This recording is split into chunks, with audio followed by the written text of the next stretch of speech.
बोले सतगुरु बंदी छोड़ कबीर साहिब की जय हो, सतगुरु मदन साहिब की जय हो, सतगुरु वैराग साहिब की जय हो, सभी संतों की जय हो, सभी भक्तों की जय हो। साहिब बंदगी सतनाम। तो आज जो हमारा विषय होगा वो सवाल जवाब ही होंगे। बहुत से सवाल जो भगत भाई पूछते हैं उनमें से आज कुछ चुने हुए सवाल है मैं रखूंगा आप लोग के सामने। पहला सवाल है कि क्या कबीर साहब एक आम भगत हैं? यानी कि जैसे आपने देखते आए हो आप इतिहास में कई भगत हुए हैं, भगवानों की पूजा करी, कईयों ने गुरु धारण करके पूजा पाठ किया, कईयों ने बिना गुरु धारण किए भी भगवान से प्रेम किया, पूजा पाठ किया। धन्ना जट भी उनमें से एक नाम है। क्या कबीर साहब भी ऐसे ही एक आम इंसान थे, एक आम भगत थे जो निराकार भगवान की पूजा करते हैं? क्योंकि गुरु ग्रंथ साहब में कई जगह बताया गया है कि कबीर साहब निराकार की पूजा करते थे और वो भगत थे, दास थे। तो बहुत अच्छा सवाल है, इसके बारे में मैं बहुत विस्तार से बताऊंगा। देखो जी, सबसे पहले तो एक चीज समझ लो कि कोई भी महापुरुष है, कोई भी, वो अपने आप को दास ही कहता है, क्योंकि वो परमात्मा का कार्य करने आया है यहाँ पे। वो अपनी वाहवाही करवाने नहीं आया, वो अपने नाम का डंका बजाने नहीं आया। वो परमात्मा के द्वारा दिया हुआ कार्य को संपूर्ण करने आता है। और जब स्वयं परमात्मा ही आता है एक मनुष्य चोला धारण करके, तब वो अपने आप को कभी भी जाहिर नहीं करता कि मैं कौन हूं। वो अपने आप को दासों का दास, लाला गोला कहलाता है। जैसे हमारे प्रधानमंत्री अपने आप को कई बार भाषण देते हुए चौकीदार कह देते हैं कि मैं देश का चौकीदार हूं। तो वो उनका एक भाव होता है कि मैं आप लोगों का सेवादार हूं, मैं इस देश का सेवादार हूं। लेकिन अगर कोई मूर्ख ये सोच के प्राइम मिनिस्टर ऑफिस में चले जाए, पीएमओ वहां चला जाए और बोले कि मैं चौकीदार से मिलने आया हूं, वो तो चौकीदार है, वो तो भाषण में कहता है कि मैं चौकीदार हूं, और तुमने उनको प्रधानमंत्री बना रखा है। अगर ऐसा कोई बेवकूफ वहां जाके ये बातें बोलेगा तो उसको सब मूर्ख ही कहेंगे। वो अपने आप को कुछ भी बोल सकते हैं, वो कुछ भी बोल सकते हैं अपने आप को, लेकिन हम नहीं बोल सकते। हम नहीं बोल सकते। कबीर साहब क्या चीज हैं ये जगत जानता है, ये हर संत जानता है। संतों की वाणियों में कबीर साहब के बारे में इतना कुछ लिखा है। तो कई लोग कहते हैं कि नहीं, ये सब मिलावटी वाणियां हैं। अरे भाई, क्या सब संतों को केवल कबीर साहब ही दिखाई दिए थे कि उनके नाम की मिलावट करनी है? किसी और संत के नाम पे मिलावट क्यों नहीं हुई? किसी और संत का नाम क्यों नहीं लिया गया? केवल कबीर साहब के नाम पे ही हर चीज हुई। कभी उन्हें ब्राह्मणी का पुत्र बना दिया गया। अरे उस ब्राह्मणी का नाम तो पता कर लो।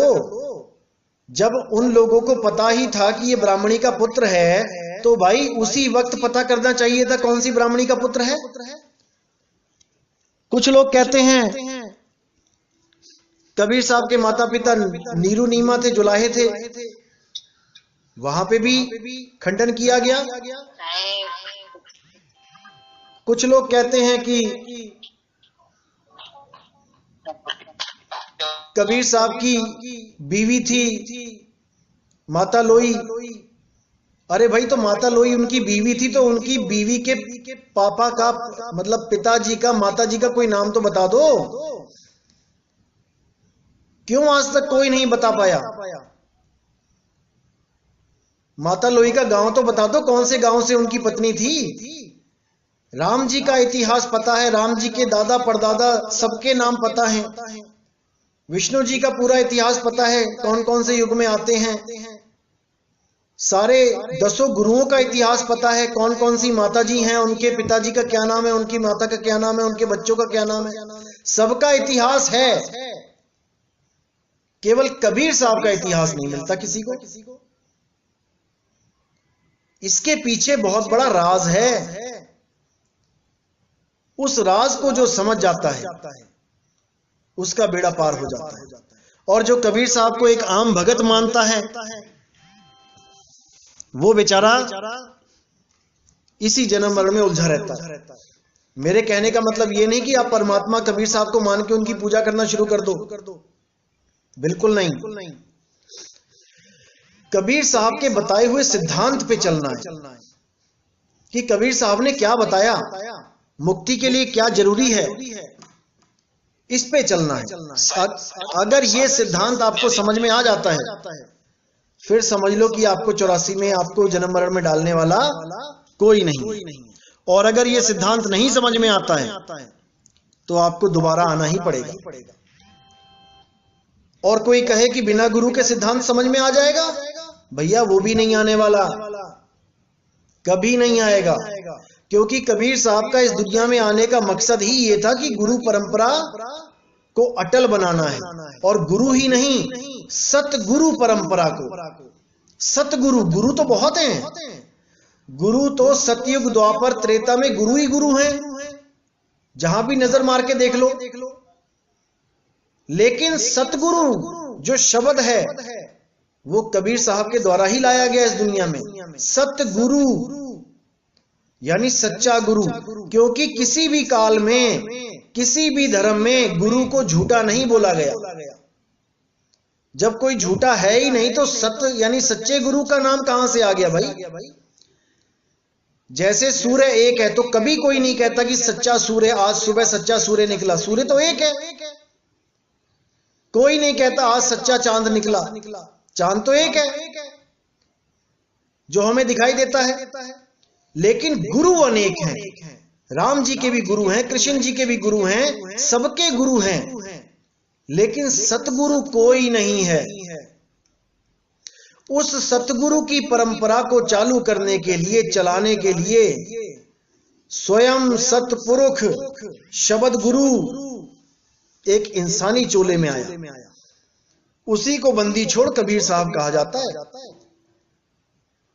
जो आके रामानंद जी के पास रहे और रामानंद जी के पास रहते हुए उन्होंने गुरु जी को भी ज्ञान दिया और सब चेलों को भी ज्ञान दिया। वो ज्ञान कहां से आया उनके पास? जब उन्होंने गुरु धारण कर ही लिया रामानंद जी को, तो इसका मतलब कि उनके पास पहले ज्ञान नहीं था, तभी तो गुरु धारण करेंगे। लेकिन गुरु धारण किया है तो गुरु को ही समझाने लग गए, ऐसा कैसे हो सकता है? क्योंकि भाई वो पूर्ण थे, वो एक रोल प्ले करने के लिए आए थे, यहां पे लीला करने के लिए आए थे, गुरु परंपरा को अटल बनाने के लिए आए थे। जहां पे उन्होंने बहुत कुछ बोला गुरुओं के बारे में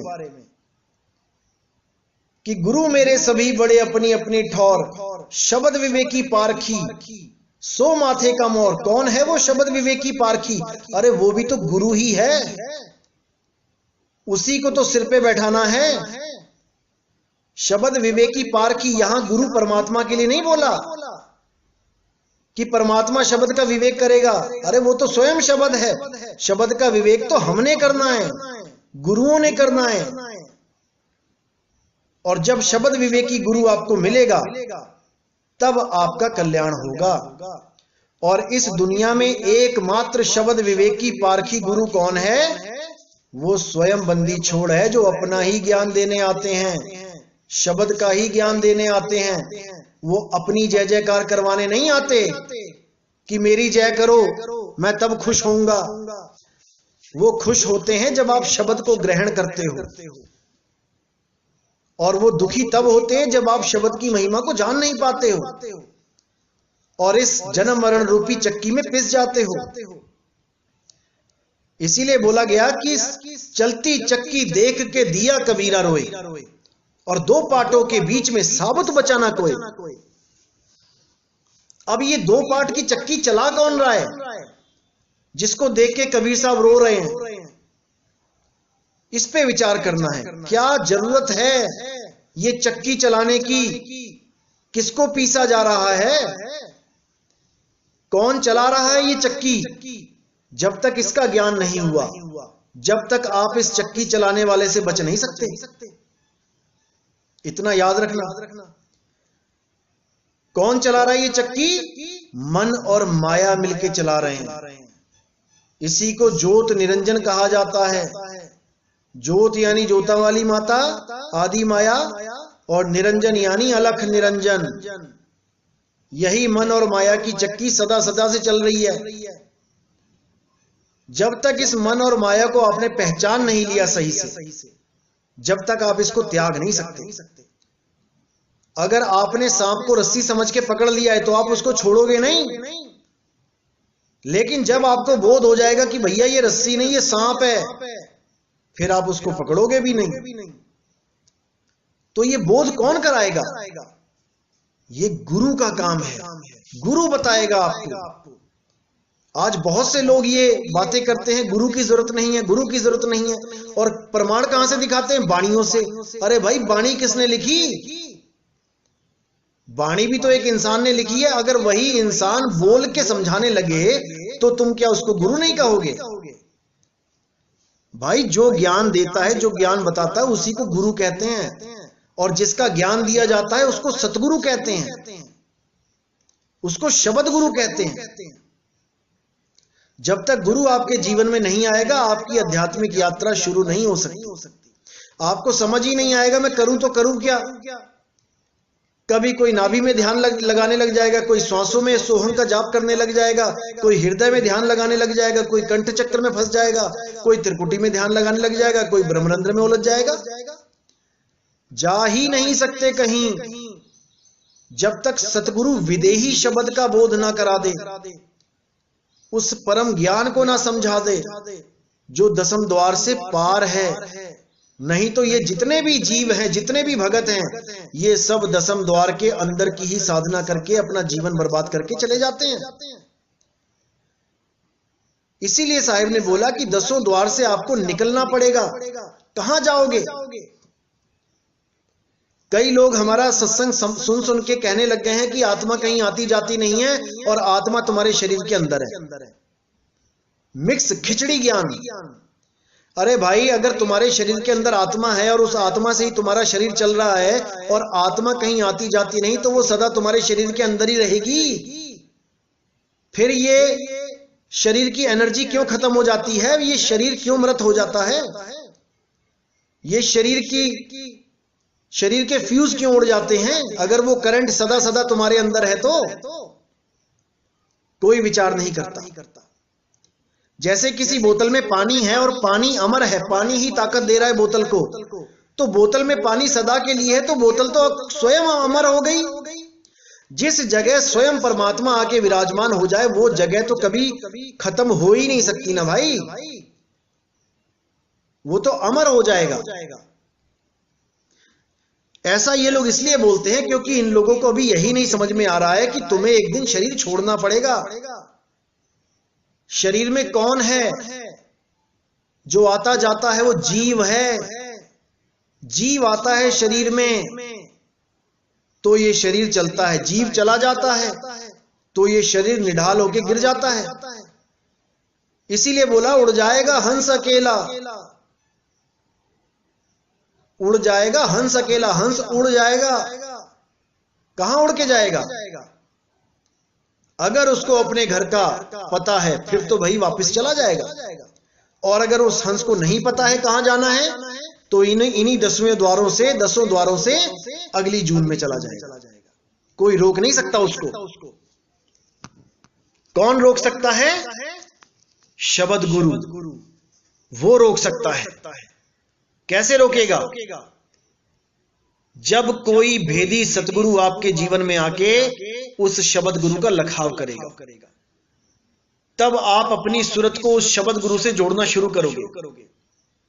और जिस दिन वो आप पे दया कर देगा, आपकी सूरत को उस अचल घर का, उस निज घर का, ज्ञान हो जाएगा, बोध हो जाएगा। ये शरीर निज घर नहीं है, ये कच्ची मिट्टी का शरीर निज घर नहीं है। इस घर के बनने से पहले कहां थे, वो है तुम्हारा निज घर। ऐसे लाखों करोड़ों शरीर छोड़ के आ चुके हो, 84 लाख में भ्रमण करके आ चुके हो। आज कहते हैं लोग कि कहीं आना जाना नहीं है, शरीर में ही ध्यान लगा लो। अरे भाई, अगर इस शरीर से निकलोगे तो दूसरे जन्म में अगर जाओगे तो भाई कोई ना कोई रास्ता तो तय करना ही पड़ेगा। फिर भी तो कहीं से निकल के कहीं जा रहे हो। आज तुम अचल कैसे कह दोगे उसको जो अंदर विराजमान है? जब वो शरीर बनने से पहले इसमें नहीं था तो शरीर छोड़ने के बाद कहां रहेगा? उसको कैसे अचल कह सकते हो आप? वो अचल नहीं है भाई, जीव अचल नहीं है, आत्मा अचल है। आत्मा अडोल न डोलई, गुरुमुख पाए सुहाय। क्योंकि इन लोगों को अभी जीव, शिव और पीव का ज्ञान ही नहीं है, क्योंकि इन्होंने कभी गुरु धारण ही नहीं किया। केवल किताबों में पढ़ पढ़ के, ग्रंथों को पढ़ पढ़ के, उनके शब्द अर्थ देख देख के एक मनमुखी ज्ञान, एक खिचड़ी ज्ञान अपने दिमाग में फिट कर लिया है। अगर कोई गुरु बनाया होता तो जरूर इनको ज्ञान होता कि जीव, शिव और पीव क्या होता है। जब मैं गुरु ग्रंथ साहब की वाणी खोलूंगा जीव, शिव, पीव की, तो परमात्मा शायद इनको सद्बुद्धि दे। तो अगला सवाल जो है वो ये है कि क्या कबीर साहब 120 साल का जीवन जी के दोबारा कभी किसी संत को नहीं मिलने आए? यानी वो दोबारा जो बताया जाता है कि वो आते हैं, संतों को मिलते हैं, ये क्या झूठी बात है? बिल्कुल झूठी नहीं है भाई। आप देखोगे कि बहुत से संतों ने कबीर साहब का जिक्र किया अपने ग्रंथों में, अपने ग्रंथों में उनका जिक्र किया है। तो अगर कबीर साहब नहीं है वो जो उनको मिले हैं, तो भाई उनको ग्रंथ में जिक्र करने की क्या जरूरत पड़ गई? किसी और का जिक्र क्यों ना कर दिया, या फिर खुद को ही परमात्मा क्यों ना घोषित कर दिया, खुद को ही महान क्यों ना बता दिया ग्रंथ के द्वारा कि मैं ही परमात्मा था, मैं ही अवतार लेके आया। केवल कबीर साहब की ही महिमा क्यों गाई सारे संतों ने? इसके पीछे बहुत बड़ा राज है, लेकिन ये आम आदमी को समझ में नहीं आता, क्योंकि उनके दिमाग में वही रंग चढ़ा है जो पुराने बुजुर्गों ने चढ़ा दिया है। इसलिए इसको विस्तार से समझना पड़ेगा। आगे और भी सत्संग करेंगे गुरु ग्रंथ साहब के हिसाब से, तब आपको समझ में आएगा कि कबीर साहब क्या हस्ती हैं। क्योंकि गुरु ग्रंथ साहब में भी बहुत से कोड लगे हैं जो अभी खोलने हैं, और कबीर साहब के बारे में भी बताया जाएगा कि कबीर साहब आते कैसे हैं इस दुनिया में। क्योंकि लोग समझते हैं कि वो गर्भ से आते हैं, वो कभी गर्भ से नहीं आते भाई। ना हम लीना गर्भ बसेरा, बालक होए दिखलाया। इसका प्रमाण गुरु ग्रंथ साहब में भी दिया जाएगा, आपको तब समझ में आएगा। तो कई लोग कहते हैं कि क्या कबीर बीजक ही सबसे पवित्र ग्रंथ है, यानी कि बहुत इंपॉर्टेंट ग्रंथ है जिसमें मिलावट नहीं है, बाकी ग्रंथों में मिलावट है? ये बिल्कुल गलत है। देखो जी, संतों की वाणियां जो होती हैं वो बहुत रहस्यमयी वाणियां होती हैं, उनमें कोड लगे होते हैं। जब तक उन कोड को खोलने वाला कोई नहीं खोलेगा, ये बिल्कुल उसी दरवाजे की तरह है जैसे खुलजा सिमसिम वाला दरवाजा था। वो दिखने में तो दरवाजा है, लेकिन वो खुल नहीं सकता। उसको देख तो सकते हो आप, लेकिन उसको खोल नहीं सकते। इसी प्रकार संतों की वाणियों में जो शब्द होते हैं, उन शब्दों को आप देख सकते हो, पढ़ सकते हो, समझ भी सकते हो, लेकिन उन कोड को आप, उस भाव को आप नहीं जान सकते कि वो किस भाव में बोली गई है, उसके पीछे रहस्य क्या है, उनको आप नहीं जान पाए। तो एक एक कोड खोले जाएंगे। और कुछ लोग कहते हैं कि बहुत से ग्रंथों में मिलावट है, जैसे गरीबदास जी के ग्रंथ में भी मिलावट है। कोई कहता है 50%, कोई कहता है 70%, कोई कहता है 90%। अरे भाई, गरीबदास जी के ग्रंथ में जो मिलावट करने जा रहा था ना, उसको लकवा मार गया था। अगर आपको इतिहास नहीं पता, छुड़ानी धाम जाके पूछो। जो भाई वहां पे ग्रंथ साहब में मिलावट करने जा रहा था, उसको लकवा मार गया था। और गुरु ग्रंथ साहब में भी जो मिलावट करने जा रहा था, जहां पे लिखा है कि मिट्टी मुसलमान की पेड़े पई कुम्हार, वहां पर ग्रंथ साहब में मिलावट करी गई थी एक शब्द की, लेकिन उसको होने नहीं दिया गया। वहां मिट्टी मुसलमान की जगह मिट्टी बेईमान की लिख दिया गया था, वहां पढ़ा गया था राजा के सामने। तो उस सिख भाई का नाम ही काट दिया गया सिखों में से कि ये हमारा गुरसिख नहीं है, इसने मिलावट करने की कोशिश करी। इसी प्रकार संतों की वाणियों में मिलावट नहीं होते, गुप्त भेद होते हैं जिनको समझा जाता है। तो अगला सवाल है,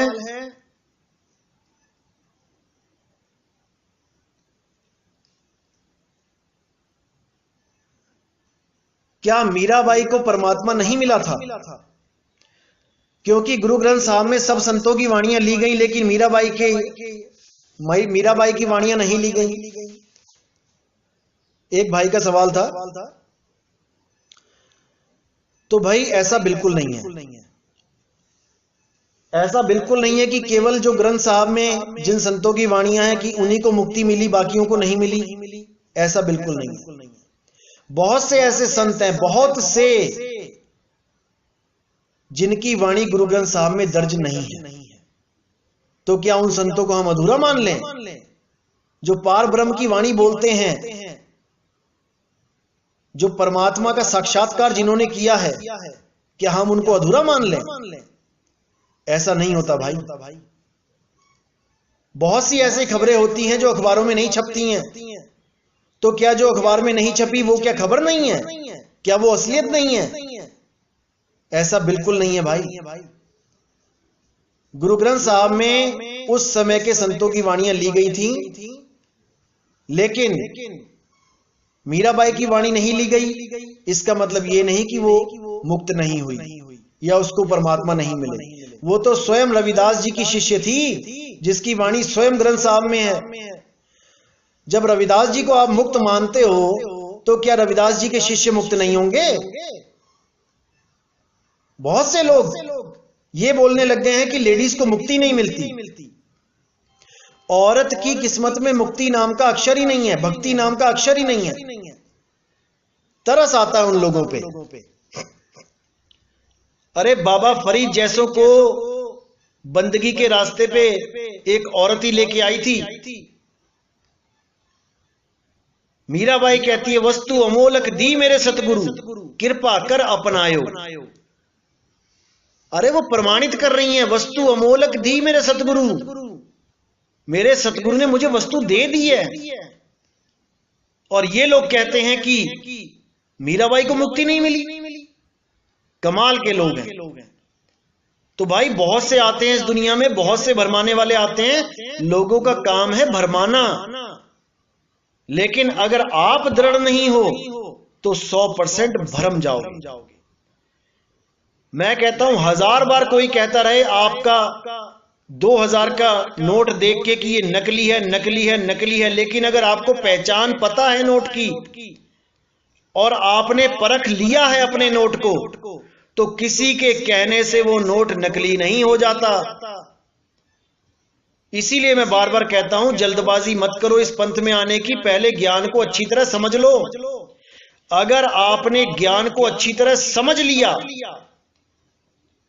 और विवेक लगा के विचार करके समझ लिया कि ये पूर्ण सत्य है, उसके बाद 1000 बार कोई कहता रहे ये नकली है, नकली है, नकली है, लेकिन आप विचलित नहीं होना चाहिए आपको। और अगर आप विचलित हो जाते हैं तो यकीन मानना आप इस पंथ के लायक ही नहीं हो, आप जल्दबाजी में ही आए हो। और मैंने हमेशा जल्दबाजी वालों को सदा मना किया है कि मत आओ। जल्दबाजी का इस पंथ में कोई काम नहीं है। देर आओ, दुरुस्त आओ, पक्के पैर आओ, पक्का घड़ा होके आओ। कच्चे घड़े में पानी नहीं टिकता, फूट जाओगे, कोई फायदा नहीं होगा। तो अच्छी तरह समझना है, एक एक चीज को, हर चीज पे विचार करना है। सत्य सत्य का निर्णय आपने करना है। कोई और नहीं आके निर्णय करके देगा कि ये सत्य है या असत्य है। आपको परमात्मा ने बुद्धि विवेक बख्शा है। आपने पूरी लगन से, पूरे विवेक से हर चीज को समझना है, क्योंकि ये एक जन्म है आपके पास, ये बार बार नहीं मिलेगा। कोई कहे बार बार मिल जाएगा, ऐसा नहीं है। एक बार ये जन्म मिला है, इसी में हमने बाजी मारनी है। अगर इसमें बाजी हार गए तो भाई 1,84 में जाना पड़ेगा। तो आज का सत्संग यही समाप्त करते हैं और कल 5:30 बजे फिर मिलेंगे। साहिब बंदगी सतनाम।